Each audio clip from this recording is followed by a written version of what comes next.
This week's video focuses on how to use your brain to create a life full of magic and amazing opportunities.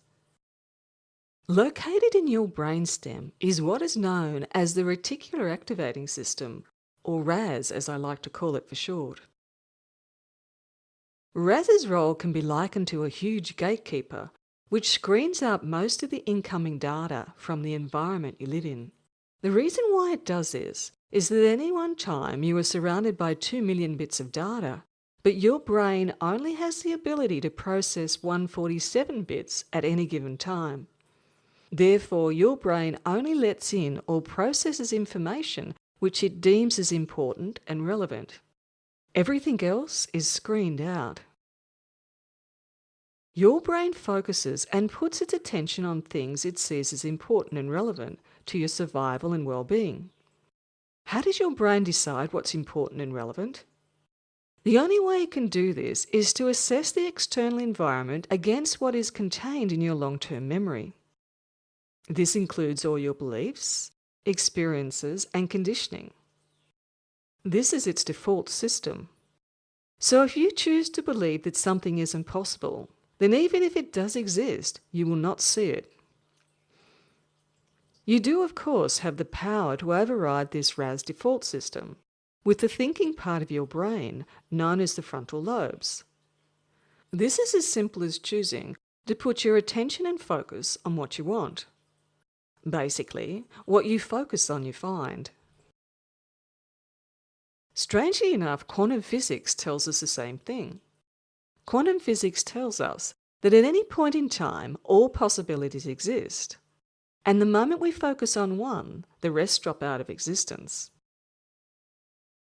Let me give you a couple of examples. A common one is finding car parking spaces.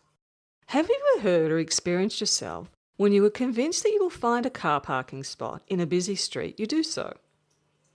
As this becomes a habit of your thinking and focus, you always seem to get a parking spot where others can't. Now, often people think that these parking spots just magically appear and that they have the Midas touch.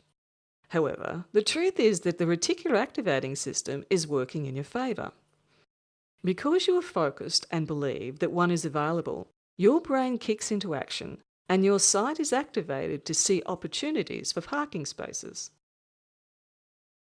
Let me give you a couple of other examples, which will demonstrate the power of your brain to find and locate things.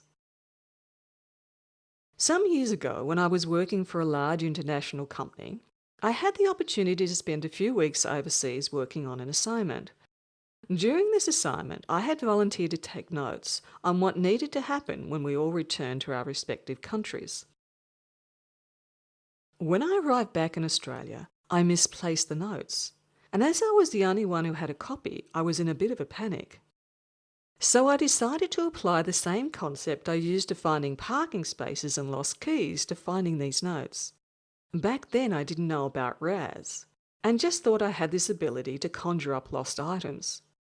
So within an hour of what I termed casting it out there, I decided to walk into my training staff's office and open one of the cupboards where we stored training books and other reference material.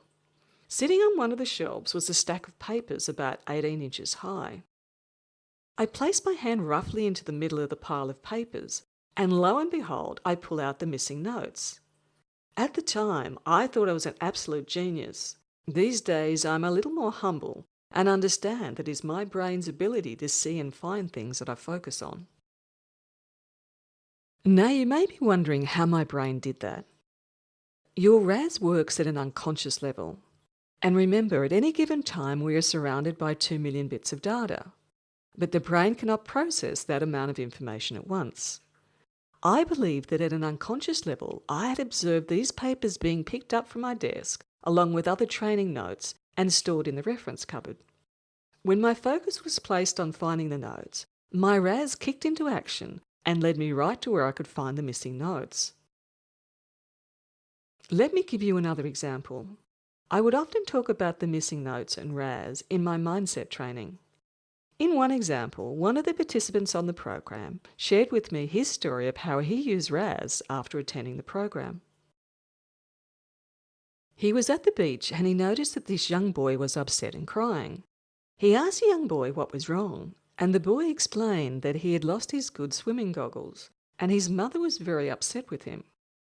"No worries," he says to the young boy, "I will find your goggles." So he walks 100 metres up the beach, sticks his hand in between the sand and some seaweed, and pulls out the goggles, much to the astonishment of the young boy and his mother. Now, how did he do that? The brain has the capacity to see the smallest thing once you put your focus there. Do you think he could have found the goggles if he believed, like his mother and the young boy, that they were lost?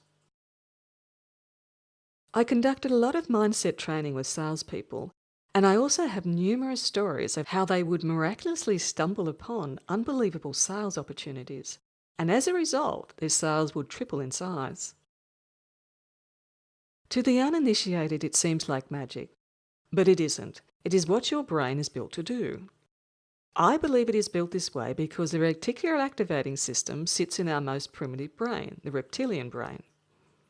And RAS exists to find food, water, as well as detecting threats to our survival. So the question is, how are you using your reticular activating system? Are you on automatic pilot and letting your conditioned brain dictate what you see and don't see? Or are you taking matters into your own hands and focusing on what you want, and then letting RAS do the rest? Have you ever thought that when you focus on other people's faults and weaknesses, you just see more of them and miss all their beauty, strengths, and talents? Remember, what you focus on, you find. And what about when you approach someone with a new idea or suggestion? What are you focusing on? That they probably won't like it, or that they will absolutely love it? If it is the former, you will find your attention drawn to all the signs that they don't like it, and miss the ones where they do. If it is the latter, you will be focused on all the signs that they love it, and miss the ones that they don't.